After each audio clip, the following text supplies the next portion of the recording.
సింహాచలం వరాహలక్ష్మీ నరసింహస్వామి వారిని దర్శించుకున్న దేవాదాయ శాఖ మంత్రి ఆనం రామనారాయణ రెడ్డి ఆలయ మర్యాదలతో ఘనంగా మంత్రి ఆనంకు స్వాగతం పలికిన సింహాచల దేవస్థాన కార్యనిర్వహణాధికారి త్రినాథరావు, ఆలయ అధికారులు, దేవాదాయ శాఖ అధికారులు. సింహాచలం వరాహలక్ష్మీ నరసింహస్వామి వారిని దర్శించుకున్న దేవాదాయ శాఖ మంత్రి ఆనం రామనారాయణ రెడ్డి ఆలయ మర్యాదలతో ఘనంగా మంత్రి ఆనంకు స్వాగతం పలికిన సింహాచల దేవస్థాన కార్యనిర్వహణాధికారి త్రినాథరావు, ఆలయ అధికారులు, దేవాదాయ శాఖ అధికారులు. స్వామివారి దర్శనం అనంతరం వేద పండితుల చేత ఆశీర్వచనం అందుకున్న మంత్రి ఆనం ఆలయంలో జరుగుతున్న అభివృద్ధి పనులపై సమగ్ర సమాచారం కోరిన మంత్రి ఆలయ అభివృద్ధికి కూటమి ప్రభుత్వం అన్ని రకాల సహకారం అందిస్తుందని హామీ. భక్తుల భద్రత, ఆలయ పరిసర ప్రాంతాల్లో పారిశుద్ధ్యంపై తీసుకుంటున్న చర్యల వివరాలు అడిగి తెలుసుకున్న మంత్రి ఆనం అన్నదానానికి నాణ్యత, భక్తుల దర్శనార్థం ఏర్పాటు చేసిన క్యూ లైన్లపై ఎప్పటికప్పుడు పర్యవేక్షణ ఉండాలని అధికారులకు సూచన. ప్రత్యేక పూజలు, సేవల సమయంలో సామాన్య భక్తులకు ఎలాంటి అసౌకర్యం కలగకూడదని, భక్తులకు సాఫీగా దర్శనమయ్యేలా చొరవ తీసుకోవాలని అధికారులకు ఆదేశం.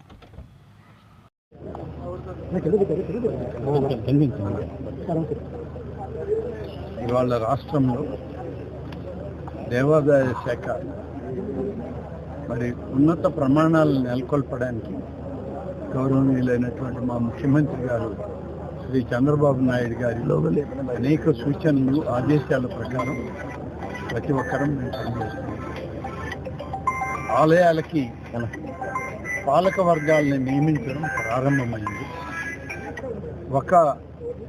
దీంట్లో 3 రకాలు ఉన్నాయి. కొన్ని 25 లక్షల కన్నా తక్కువ ఆదాయం ఉన్నది, కొన్ని ₹1 కోటి కన్నా తక్కువ ఆదాయం ఉన్నది, కొన్ని 5 కోట్లు, ఆ తర్వాత ఇంకా ఎక్కువ ఆదాయాలు ఉన్నటువంటి ఆలయాలు మన రాష్ట్రంలో ఉన్నాయి. వీటన్నిటికి కూడా కమిషనర్ ఎండోమెంట్స్ వారు కొన్ని నియామకం చేస్తే ధార్మిక పరిషత్ కొన్ని నియామకం చేస్తుంది. అలాగే రాష్ట్ర ప్రభుత్వం నేరుగా కొన్ని నియామకం చేస్తుంది. ఈ నియామకాల ప్రక్రియ మొదలైంది. ఇవాళ ముందు దేవాదాయ శాఖ కమిషనర్ గారు వారిచ్చే ఆదేశాలు ఏ ఆలయాలకు ఉన్నాయో వాటికి నోటిఫై చేసాం. తొందరలోనే పాలక వర్గాలను నియమించడం జరుగుతుంది. మిగిలినటువంటి పెద్ద ఆలయాలని ధార్మిక పరిషత్ కానీ, రాష్ట్ర ప్రభుత్వం కానీ, గౌరవ ముఖ్యమంత్రి గారి ఆదేశాలతో నియమింపబడేటువంటి ఆలయాలను కూడా వెంటనే చేయాలనేటువంటిది ఉంది. కానీ కొన్ని పాలక వర్గాల్లో ఇంకా పాత పాలక వర్గాలు ఉన్నాయి. వాళ్ళని నెట్ట నిలువున తొలగించేసి వేరే పాలక వర్గాలను తీసుకురావాలనేది మా అభిమతం కాదు. వాళ్ళ సమయం బహుశా ఈ సంవత్సరం చివరి లోపల చాలా ఆలయాలకు వాళ్ళ సమయం పూర్తవుతుంది. వాళ్ళ సమయం పూర్తి అయిన తర్వాత మేము కూడా కొత్త పాలక వర్గాన్ని. గత ప్రభుత్వ హయాంలో జరిగిన మద్యం కుంభకోణం వెనుక దాగి ఉన్న కుట్రలు పూర్తిగా వెలికి తీయాలని కూటమి ప్రభుత్వాన్ని ఏపీ పీసీసీ అధ్యక్షురాలు వైఎస్ షర్మిల డిమాండ్ చేశారు. విజయవాడలో పీసీసీ అధ్యక్షురాలు వైఎస్ షర్మిల విలేకరులతో మాట్లాడుతూ మద్యం కుంభకోణంపై స్పందించారు. కమిషన్లు ఇవ్వకపోతే బెదిరించారు, లేదా వాళ్ళ బెనామీలను పెట్టుకున్నారు, షెల్ కంపెనీస్ని ఏర్పాటు చేసుకున్నారు, టెండ్లున్నాయి, కిక్ బ్యాక్స్ తీసుకున్నారు, ఇలాంటి ఎన్నో విషయాలు చెప్తున్నారు. జగన్మోహన్ రెడ్డి గారు నెలకు 60 కోట్ల రూపాయలు ఆయనకు అందిందని చెప్తున్నారు. 3,500 కోట్ల రూపాయలు అవినీతి జరిగిందని చెప్తున్నారు. కానీ ఆంధ్ర రాష్ట్రంలో జరిగిన మద్యం స్కాము కేవలం అంతకే పరిమితం కాదు. ఆంధ్ర రాష్ట్రంలో మద్యం స్కామ్ జరిగింది. అది డిస్టిలరీస్ మ్యానుఫ్యాక్చరింగ్ దగ్గర నుంచి ఆఖరి కన్జ్యూమర్ సేల్స్ వరకు కూడా ఈ అవినీతి జరిగింది అన్నది చాలా స్పష్టంగా అర్థమవుతుంది. ఎందుకంటే అసలు ఎక్కడా లేని విధంగా, ప్రపంచంలో ఎక్కడా లేని విధంగా ఈ డిజిటల్ యుగంలో కూడా ఓన్లీ క్యాష్ పద్ధతుల్లో అమ్మకాలు జరిపింది కేవలం ఒక్క ఆంధ్ర రాష్ట్రంలో మాత్రమే అనుకుంటా.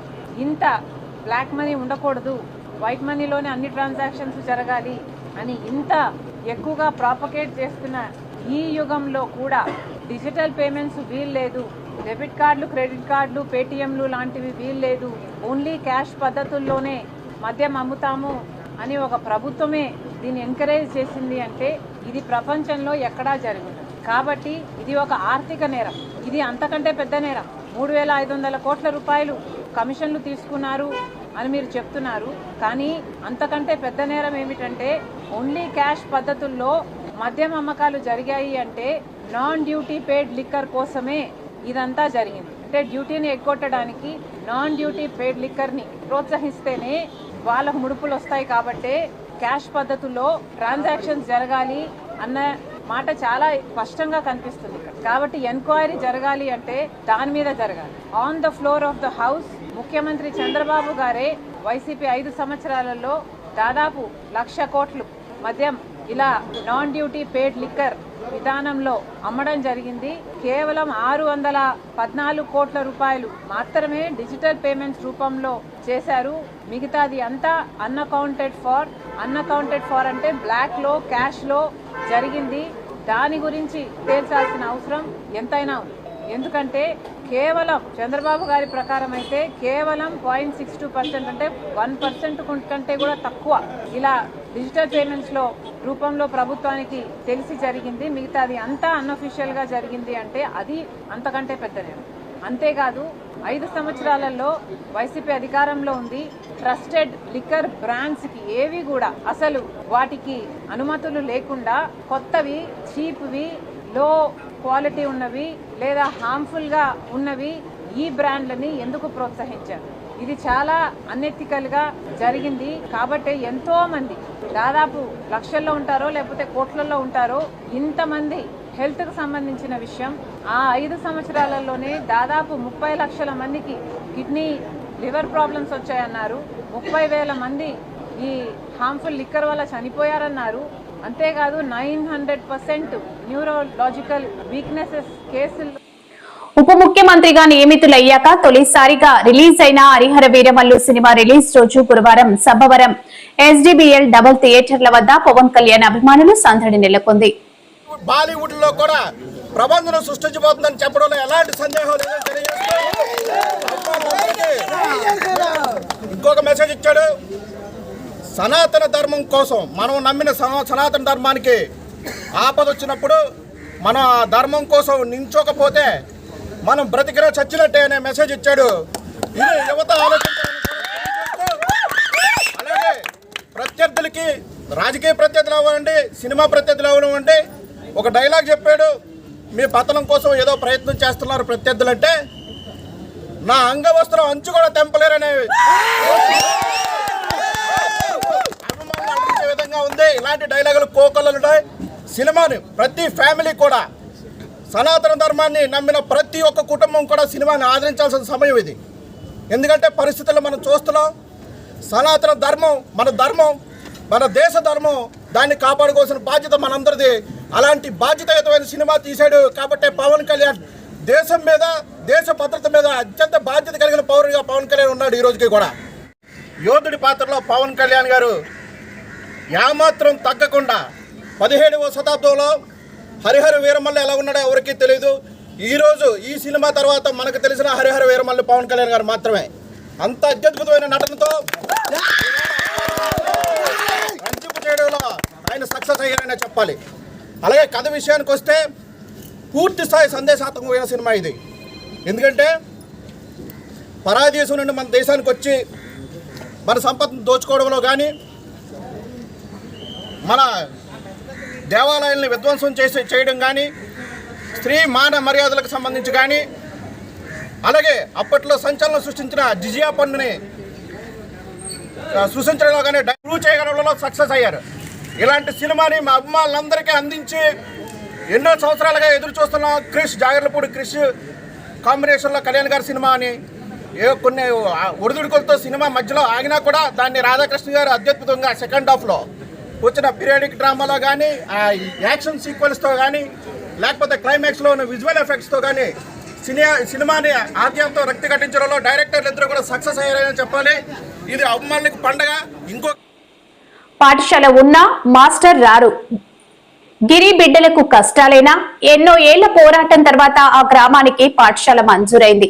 ఒక్కగానొక ఉపాధ్యాయుని కూడా నియమించారు. ఇదంతా బాగున్నా అసలు కదా ఇక్కడే మొదలయ్యింది.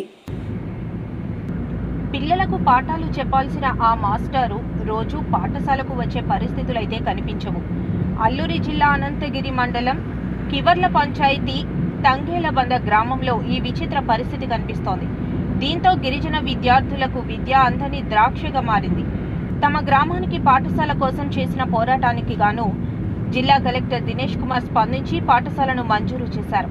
ఒక ఉపాధ్యాయుణ్ణి కూడా నియమించారు. అయితే ఆ మాస్టరు అప్పుడప్పుడు విధులకు వస్తూ మిగతా రోజుల్లో ప్రత్యామ్నాయంగా అదే గ్రామానికి చెందిన 10వ తరగతి చదువుతున్న ఓ విద్యార్థికి నెలకు 4,000 జీతం ఇచ్చి పిల్లలకు విద్యాబోధన చేయిస్తున్నట్లు విద్యార్థుల తల్లిదండ్రులు ఆరోపిస్తున్నారు. దీనిపై అధికారులకు ఫిర్యాదు చేశామన్నారు. దీంతో మండల అధికారులు తమ గ్రామాన్ని సందర్శించి తమ గ్రామానికి ఉపాధ్యాయులు రావడం కష్టమని పక్క గ్రామంలో ఉన్న స్కూలుకి పిల్లలను పంపాలని సూచించారని తెలిపారు. అయితే దానిని తాము తిరస్కరించామని చెప్పారు. పక్కనున్న గంగవరం పాఠశాలకు పిల్లలను పంపిస్తే వాళ్ళు తిరిగి వచ్చే వరకు ప్రాణాలు గుప్పెట్లో పెట్టుకుని ఉండాలని ఆందోళన వ్యక్తం చేస్తున్నారు. పాఠశాలకు వెళ్లే మార్గం మధ్యలో కొండలు, వాగులు ఉన్నాయని దానివల్ల ఏ క్షణంలోనైనా ప్రమాదం ఉండొచ్చని అంటున్నారు. సమస్య పరిష్కరించకపోతే సంబంధిత కార్యాలయాలను ముట్టడి చేస్తామని చెబుతున్నారు. గిరిపుత్రుల ఆవేదనలను ప్రభుత్వం అర్థం చేసుకోవాలని కోరారు. అల్లూరు జిల్లా అనంతగిరి మండలము కివర్ల పంచాయతీ తంగేలబంద గ్రామం నుంచి తంగేలబంద గ్రామంలో 25 మంది పిల్లలు ఉన్నారు సార్. తంగేలబంద నుంచి గంగవరం వెళ్ళాలంటే 2 కిలోమీటర్ దూరం ఉంది. మధ్యలో గడ్డ కూడా ఉంది. వర్షాకాలం అయితే చాలా ఇబ్బందిగా అవుతుంది. మరి అందులోనూ మరి పిల్లలు పెద్ద గడ్డ వచ్చినప్పుడు మరి దూరడానికి అయితే చాలా ఇబ్బందిగా, మరి పిల్లలు సడన్గా దూరిపోతే ప్రమాదం అవుతుందని మేము కోరుతున్నాము. అదే కాకుండా ఇక్కడ నుంచి గంగవరం వెళ్ళాలంటే చాలా కష్టంగా ఉంది. చిన్నపిల్లలు నడలేరు. మా తంగేలబంద గ్రామం కివర్ల పంచాయతీ అనంతగిరి మండలం అల్లూరు సీతారామరాజు జిల్లా. మరి అలా గతంలో ఇక్కడ మాస్టర్ వారానికి ఒకసారి 2 సార్లు వస్తుండారు. కానీ ఇప్పుడు రాలేక ఇక్కడి నుంచి గంగవరం రమ్మంటున్నారు పిల్లలకి.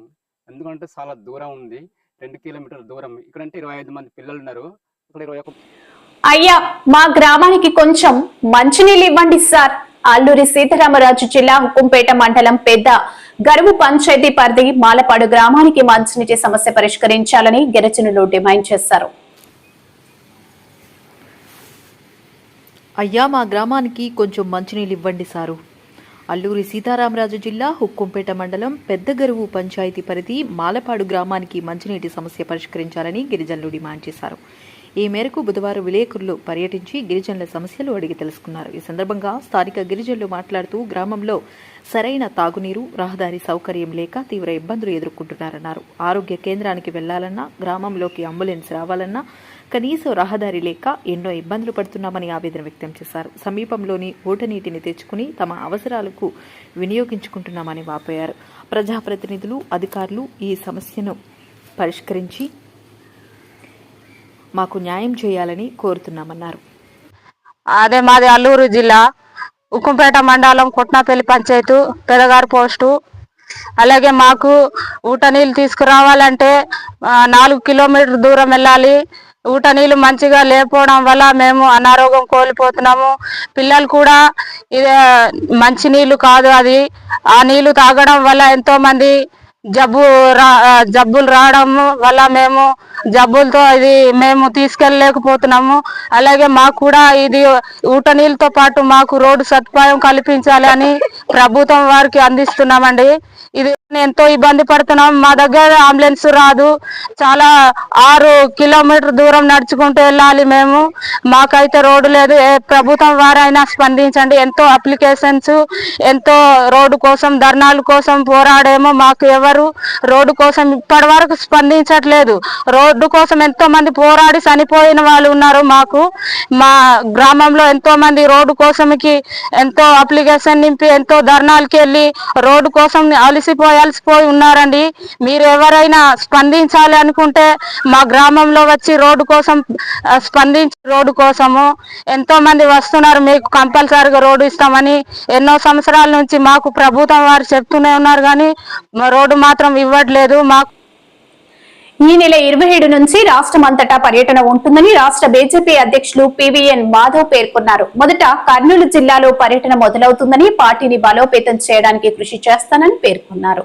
రాష్ట్రానికి సంబంధించిన సమగ్ర అభివృద్ధి దేని ద్వారా జరుగుతుంది, ఎవరైతే అతి చిన్న వ్యక్తులు, అతి చిన్న సామాజిక వర్గాలని బలోపేతం చేయటం ద్వారానే వ్యక్తి నిర్మాణం ద్వారా రాష్ట్ర నిర్మాణం అని చెప్పి ఏ సిద్ధాంతంతో అయితే రాష్ట్రీయ స్వయం సేవక్ సంఘ్ ప్రారంభించి నడపబడుతుందో అదే ఆలోచన క్రమంతో అన్ని జాతీయవాద సంస్థలు కూడా పనిచేస్తున్నాయి, భారతీయ జనతా పార్టీ కూడా. కనుక అటువంటి ఆలోచన ధోరణితో ఎక్కడైతే అట్టడుగు వర్గాలు ఉన్నారో వాళ్ళని బలోపేతం చేయడానికి ఏ ఆలోచన క్రమంతో ముందుకెళ్లాలో అటువంటి ఆలోచన క్రమంతో ముందుకెళ్లాలనే ఆలోచనతో అంత్యోదయ అంటే చిట్ట చివరి వ్యక్తి యొక్క ఉన్నతే లక్ష్యంగా మా యొక్క సిద్ధాంతాన్ని ఆలోచన చేసి ముందుకెళ్తున్నాం. ఆ విధంగా పార్టీ నిర్మాణం కూడా చిట్ట చివరి కార్యకర్త యొక్క బలాన్ని చేకూర్చే విధంగా ఈ యొక్క సారథ్యం ఉంటుంది. ఆ విధమైన నేపథ్యంతో మొత్తం రాష్ట్ర వ్యాప్తంగా పర్యటన చేయాలని చెప్పి అనుకున్నాం. ఆ విధంగా మొదటి విడత రాయలసీమ ప్రాంతానికి సంబంధించిన కడప నుంచి ప్రారంభించి 27వ తారీఖు కడప, 28వ తారీఖు నంద్యాల, 29వ తారీఖు కర్నూలు, 30వ తారీఖు అనంతపురం, అలాగే 31వ తారీఖు సత్యసాయి జిల్లా హిందూపురంతో మా మొదటి విడత కార్యక్రమం ముగుస్తుంది. రెండో విడత కూడా ఆగస్టు 4 నుంచి మన పల్నాడు జిల్లా ఆగస్టు 4వ తారీఖున, ఆగస్టు 5న గుంటూరు, అలాగే ఆగస్టు 6న బాపట్ల, ఆగస్టు 7న ప్రకాశం జిల్లా వరకు కొనసాగుతుంది. తర్వాత మూడో విడత ఆగస్టు 10 నుంచి అన్నమయ్య జిల్లా, తర్వాత 11న చిత్తూరు జిల్లా, 12న తిరుపతి జిల్లా, అలాగే 13న మన నెల్లూరు జిల్లా, పొట్టి శ్రీరాములు నెల్లూరు జిల్లాతో ఈ యొక్క 3 విడతల యొక్క రాష్ట్ర పర్యటన ఉంటుంది. దాని తర్వాత 4వది, 5వది, ఆ విధంగా 5 విభాగాల్లో మొత్తం రాష్ట్ర పర్యటన పూర్తి చేయాలనుకుంటాం. ఈ క్రమంలో ఈ యొక్క పర్యటనలో అనేక రకాల విషయాలు ఏవైతే ఆ జిల్లాకు సంబంధించిన విషయాల్ని స్పృశించడం, ఆ జిల్లాకు సంబంధించిన నేతృత్వం ఏదైతుందో ఆ నేతృత్వాన్ని కూడా ప్రజలకి తెలియజేయడంతో పాటు కర్తవ్య కార్యకర్తలు కూడా కర్తవ్య ముక్కులు చేసే విధంగా ప్రయత్నం చేస్తాం. తప్పనిసరిగా అన్నమయ్య జిల్లాతో మనం ఏదైతే ఉమ్మడి శ్రీకాకుళం జిల్లా భక్తి శ్రద్ధలతో శ్రావణ మాస పూజా కార్యక్రమాలు ప్రారంభం. శుక్రవారంతో శ్రావణ మాసం ప్రారంభం కావడంతో భక్తులతో ఆలయాలు కిటకిటలాడాయి. శ్రావణ మాసంలో ప్రతి ఇల్లు ఆలయాన్ని తలపిస్తాయి. సనాతన ధర్మంలో హిందూ చంద్రమానం ప్రకారం మనకున్న 12 మాసాల్లో 5వ మాసం ఎంతో పవిత్రత కలిగిన శ్రావణ మాసం. అటువంటి శ్రావణ మాసంలో ఎన్నో శుభకార్యాలు, పూజలు, వ్రతాలు చేపడుతుంటారు. ఈ శ్రావణ మాసంలో మహిళలు పెద్ద ఎత్తున కుంకుమార్చనలు, శ్రావణ గౌరీ నోములు, లక్ష్మీ పూజలు ముఖ్యంగా చేస్తుంటారు. లక్ష్మీదేవి, దుర్గామాత ఆలయాలకు భక్తులు పెద్ద ఎత్తున తరలి వెళ్తుంటారు. ఉమ్మడి శ్రీకాకుళం జిల్లా రాజాం, పాలకొండలో ఉన్న దుర్గామాత ఆలయాలకు మహిళలు క్యూ కట్టి తమ మొక్కులను చెల్లించుకునేందుకు బారులు తీరారు. దీంతో ఆయా ఆలయ ప్రాంగణం భక్తులతో కిక్కిరిసిపోయాయి. శ్రావణ మాస శోభ కనిపిస్తోంది.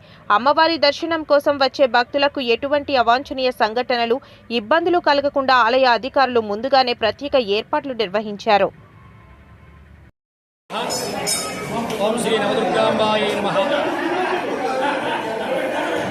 శ్రావణ మాసాన్ని పురస్కరించుకుని మన నవదుర్గా అమ్మవారి దేవస్థానం అంటే విజయనగరం జిల్లా రాజాం పట్టణంలో వేంచేసి ఉండేటటువంటి ఆదిపరాశక్తి అమ్మలగన్నయమ్మ ముగురమ్మల మూలపుటమ్మ ఆ నవదుర్గమ్మ దేవస్థానం సుమారు 37 సంవత్సరాల చరిత్ర కలిగినటువంటి దేవస్థానం రాజాం పట్టణంలో ఉన్నది.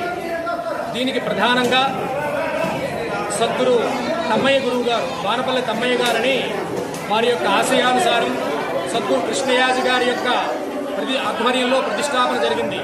అలాగే యోగి పుంగవులు అయినటువంటి ఒక స్వామీజీ ఉన్నారు, ఆయన యొక్క ఆధ్వర్యంలో కూడా ఈ ప్రతిష్టా కార్యక్రమం జరిగింది. ఈ ప్రతిష్ఠ జరిగిన రోజునగా ఇటు ఈ క్షణం ఈ రోజు వరకు కూడా దిగ్విజయంగా అతి వైభవంగా భక్తులందరికీ కొంగు బంగారంగా నెలసి ఉండేటటువంటి ఆ నవదుర్గా తల్లి యొక్క ఆశీస్సులు అందరూ అందుకుంటూ ప్రతి సంవత్సరం మొత్తం మీద చాలా ఎక్కువగా భక్త మహాశయులు తల్లిని దర్శించుకుంటారు. శ్రావణ మాసం నుండి సుమారు దసరా వరకు కూడా లక్షలాది మంది జనాలు వచ్చి అమ్మవారి యొక్క ఆశీస్సులు పొంది అమ్మవారినే ఇలవేల్పుగా కొంగు బంగారంగా స్వీకరించినటువంటి తల్లి ఆ నవదుర్గా అమ్మవారు. శ్రీ శ్రీ శ్రీ వ్యాసానంద భారతీ స్వామీజీ అనేటటువంటి ఒక యోగ పొంగవులు ఇక్కడికి వచ్చి స్వప్నంలో ఆయనకి కనిపించడం, ఆయన వచ్చి సద్గురు తమ్మయ్య గురువు గారికి ఈ విషయాన్ని తెలియజేయడం, తమ్మయ్య గురువు గారి యొక్క ఆశయానుసారము ఈ ప్రతిష్టా కార్యక్రమం ఇక్కడ జరిగింది. సుమారు 37 సంవత్సరాలు అయింది ఈ దేవస్థానం. ప్రజల తలరాతలు మార్చే నాయకుడు చంద్రబాబు అయితే తలకాయలు తీసే వ్యక్తి జగన్ అని మంత్రి నిమ్మల రామానాయుడు అన్నారు. తిరుపతి నియోజకవర్గంలో నిర్వహించిన సుపరిపాలనలో తొలి అడుగు కార్యక్రమంలో మంత్రి నిమ్మల పాల్గొన్నారు. వెంటనే అన్నదాత సుఖీభావ కింద కూడా రైతుకి 20,000 రూపాయలు పెట్టుబడి సాయం అందించేటువంటి కార్యక్రమాన్ని కూడా మరి కేంద్రంతో కలిపి మరి ఇమీడియట్లీ అది కూడా శ్రీకారం చుట్టబోతూ ఉన్నాం. అదేవిధంగా రేపు ఆగస్టు 15వ తేదీ నుంచి మహిళలు మరి ఉచితంగా ఆర్టీసీ బస్సు సౌకర్యం కల్పించబోతూ ఉన్నాం. అంటే ఇంత పెద్ద ఎత్తున సంవత్సరం కాలంలోనే ఆర్థిక పరిస్థితి సహకరించకపోయినప్పుడు కూడా ఇంత పెద్ద ఎత్తున సంక్షేమ కార్యక్రమాలు చేయడంతో పాటు మరొక పక్క అభివృద్ధి కార్యక్రమాలు కూడా. ఎందుకంటే మీరందరూ కూడా చూస్తూ ఉన్నారు, ఏదైతే మరి ఆ రోజు అమరావతి కాదు 3 ముక్కలు అన్నాడు. మరి ఆ 3 ముక్కల్లో ఏ ముక్కలైనా సరే ఒక్క ఇటుక ముక్క పెట్టలేనటువంటి పరిస్థితి ఉంది. కానీ ఈరోజు మళ్ళీ రాజధాని లేనిటువంటి రాష్ట్రానికి మళ్ళీ అమరావతిని వేళ రాజధాని నిర్మాణం పూర్తి చేస్తూ ఉన్నాం. ఇంకొక పక్క పోలవరాన్ని ఆ రోజు ముంచేసినటువంటి పరిస్థితి. మళ్ళీ ఈరోజు ఆ పోలవరాన్ని 2027 డిసెంబర్ కల్లా పూర్తి చేసే లక్ష్యంతో ఈవేళ పనిచేసి ఇటు రాయలసీమకి అటు ఉత్తరాంధ్రకి కూడా ఆ గోదావరి వరద నీరుని ఈవేళ అందించబోతేటువంటి ప్రక్రియకి ఈవేళ శ్రీకారం చుడుతూ ఉన్నాం. ఎన్నో పరిశ్రమలు గత 5 సంవత్సరాల పాలనలో మరి విసిగెత్తి ఈయన కక్షలకి భయపడి వెళ్ళిపోయినటువంటి పరిస్థితి. ఒక లూలు కానీ, ఒక కియో ఎక్స్టెన్షన్ కానీ, ఒక అమర్ రాజా కానీ, ఒక జాకీ కానీ, ఇట్లా ఎన్నో కంపెనీలు ఏదైతే రాష్ట్రం వదిలిపోయాయో మళ్ళీ ఆ పరిశ్రమలు పారిశ్రామికవేత్తలు అందరినీ తీసుకొచ్చి మళ్ళీ ఈ రాష్ట్రంలో ఉపాధి ఉద్యోగ అవకాశాలను ఈరోజు మళ్ళీ కల్పించేటువంటి ప్రక్రియకి మనం శ్రీకారం చుడుతూ ఉన్నాం. స్టీల్ ప్లాంట్ ప్రైవేటీకరణ కాకుండా కాపాడుకోగలిగాం, రైల్వే జోన్ను సాధించుకోగలిగాం, మెట్రోలను తీసుకురాగలుగుతూ ఉన్నాం. అంటే ఇంత పెద్ద ఎత్తున ప్రజలు అర్థం చేసుకుంటూ ఉన్నారు.